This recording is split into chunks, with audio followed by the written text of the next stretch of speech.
Chapter 67. Don't worry, I'll spare you. Translator. Sky Pharaoh. Editor. Sky Pharaoh. The tree roots penetrate into the mountain soil, letting their green hands reach up towards the sky. Thick and solid tree trunks faced each other, looking similar through the distances, the exuberant branches and leaves intertwined in midair. Under the surroundings of these trees was a wooden house. The wooden house was made entirely from the solid thick barks, leaking out a type of genuine firm smell. The wooden house was not a newly built one, but it had gathered many years. Thus the house surface had green moss growing all over, and some of the tree trunks had begun to sprout out tender little branches. Around the wooden house was a tall and great fence, constructed from green spear bamboo. The back and front area was all vegetable fields, and in the middle of the fields was a man-made well. At this time, a young and beautiful lady was drawing water from the well. While she wore simple and plain clothing, this was still hard to mask her complexion. She was 16 years of age, and she had a big pair of black eyes, the black and whites of her eyes clearly defined and pure like crystals. The sunlight penetrated through the overlapping and luxuriant tree leaves, shining onto her face, letting her skin reflect light like it was white snow, also showing a sort of transparent red flush and gentleness on her.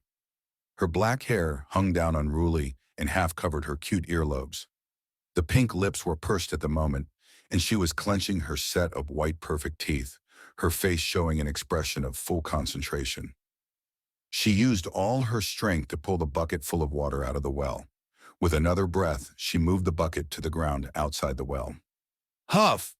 The young girl wiped her forehead and breathed out, using her pale hand to fan her own face.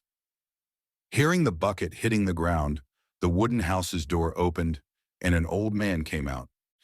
The old man's hair was a mix of black and white, his face having layers of wrinkles.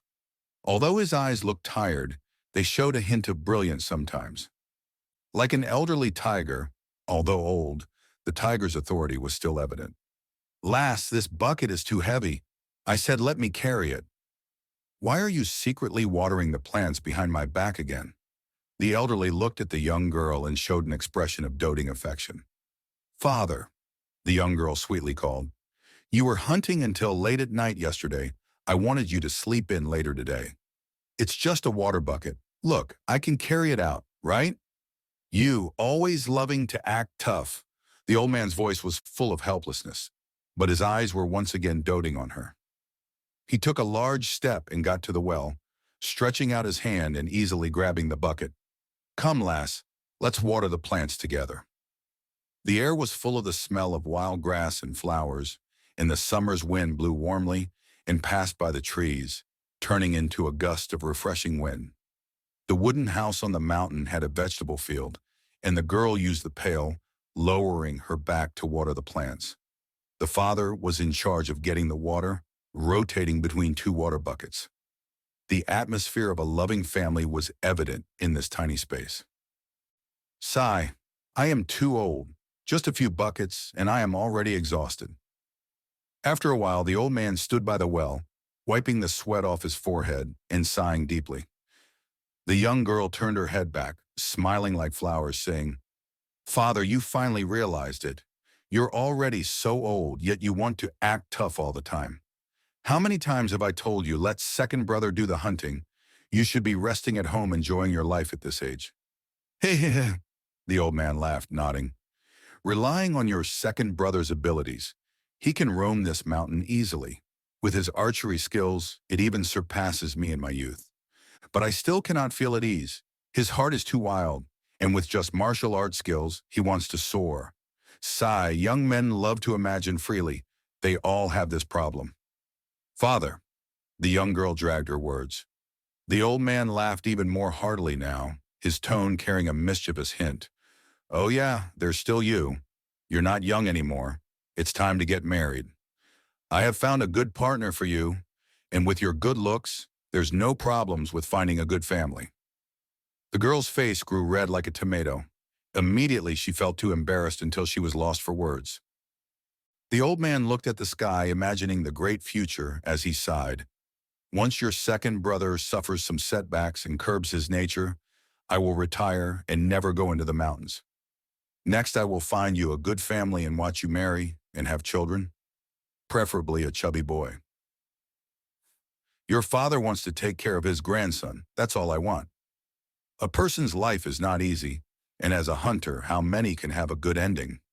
Sigh, all my partners and comrades from back then are already gone. I am all that's left. Father, you are wrong, the young girl consoled. What do you mean there's only you left? You still have us. Hmm. The old man was laughing and was about to reply, but he suddenly heard a sound and turned his head. The little entrance of the bamboo fence was broken from the outside by someone.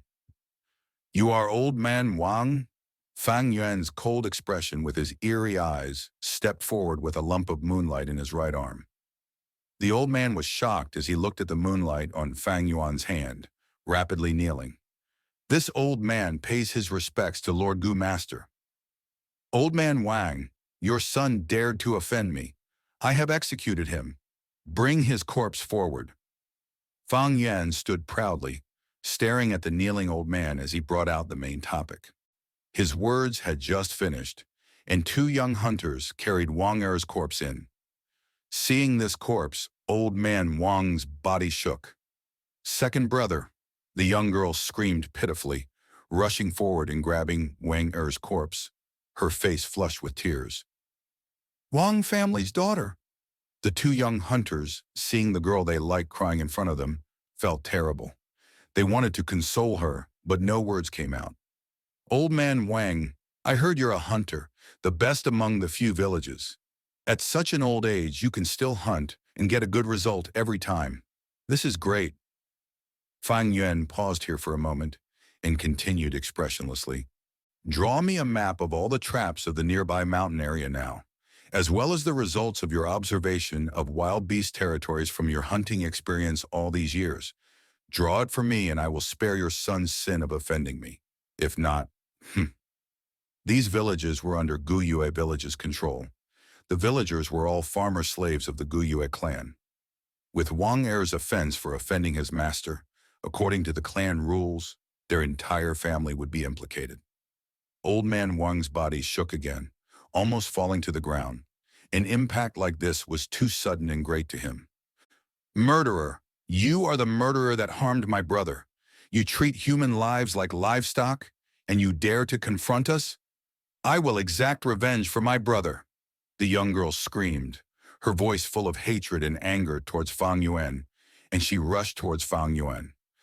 But she was only halfway there when she got stopped by someone. It was not the two young hunters, but her father. Disgraceful wretch! Old man Wang screamed as he gave the young girl a tight slap, sending her to the ground. Your second brother is dead? Do you want to die too? Do you want this old father of yours to be old and alone forever? The old man cried profusely saying this, his body trembling furiously. Father! The young girl was awakened by this, and her tears poured out. Her voice was full of sadness, unjust, pity, hatred, and helplessness. The old man turned his body, facing Fang Yuan, as he kneeled down and placed his forehead on the ground, prostrating deeply at Fang Yuan's feet. His voice shook as he said, Lord Gu Master, my son offended you and deserved to die. I shall draw the map for you now. Please spare us with your magnanimity. Fang Yuan's expression turned milder. He looked at the old man arrogantly, saying, Be at ease. As long as you draw honestly, I will spare you. But don't think of lying to me, for if I find any suspicious points, your lives will be forfeited. I understand this old man understands. Old man Wang kowtowed non-stop. Please, Lord Gu Master, allow me to retrieve my brush and paper. No need. Fang Yuan waved his hand, looking at the two hunters he had forced along, ordering, Enter the room and find paper and brush and bring them out. Yes, Lord Gu Master. The two youngsters did not dare to rebel under Fang Yuan's authority. Lord, the paper and brush are on the square table in the kitchen, old man Wang said. Fang Yuan's eyes shone, but he remained silent. The two hunters barged into the house and quickly brought out the paper and brush. In the Southern Territory, the paper were specially made of bamboo, where the quality was bad and the paper was tough with green overlays. Paper like this was suited to the moist weather of the Southern Territorial weather. If it was rice paper, it might be destroyed after a week due to moisture. The old man carried the brush and kneeled on the ground, drawing out black lines, curves, or dots. He used over 10 bamboo papers before handing them all to Fang Yuan. Fang Yuan looked through them and split these bamboo papers into two, handing them to the two hunters. Take a look if there's any inappropriate areas. Every mistake, I'll give you one primeval stone.